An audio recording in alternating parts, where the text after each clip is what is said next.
兄姐妹平安。周间信息题目：生命的律。圣经罗马书7章25节。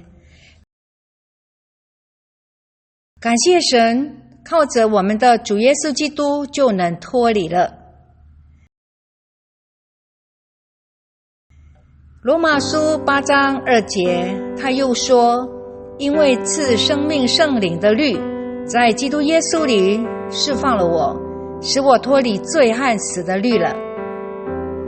每一个基督徒的生命都受到住在他们里头罪的律辖制，只要我们活在这个身体躯体之下，就必须对付这个罪和死的律。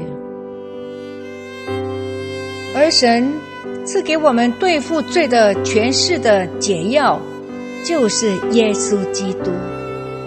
保罗发现在自己的肉体中没有良善，因为立志为善由得我，只是行出来由不得我。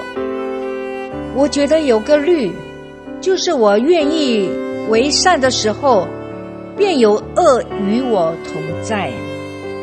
因为按着我里面的意思，我是喜欢神的律，但我觉得肢体中另有个律和我心中的律交战，把我掳去，叫我服从那肢体中犯罪的律。我真是苦啊！谁能救我脱离这取死的身体呢？然后保罗又告诉我们他得胜的方法。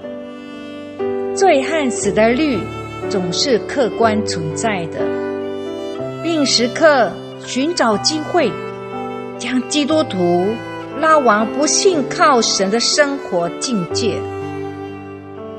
但还有一个律，就是生命圣灵的律，运行在那些懂得感谢赞美主的人心中。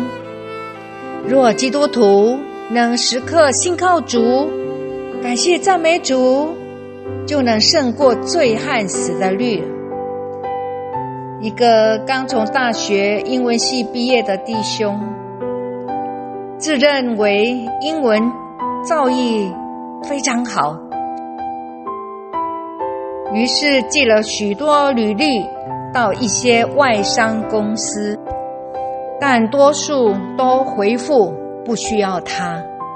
其中有一间公司写了一封信给他：我们公司并不需要新进人员，就是我们有需要也不会雇用你。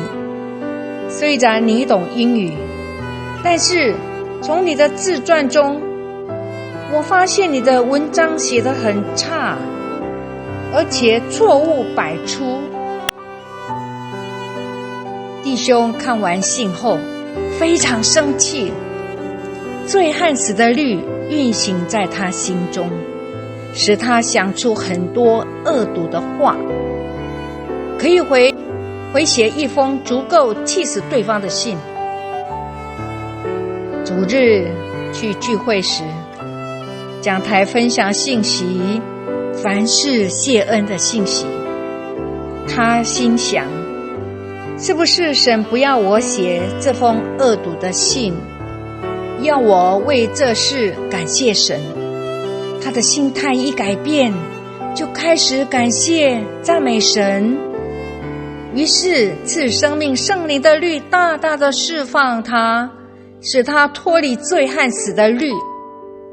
后来他认真的想一想，对方可能说的对，或许自己在文法及用词上犯了错误，他反而写了一张感谢卡给这个公司：谢谢你们纠正我的错误，我会再加倍努力的。过几天，他再次收到这家公司的信函，这次是通知他可以上班了。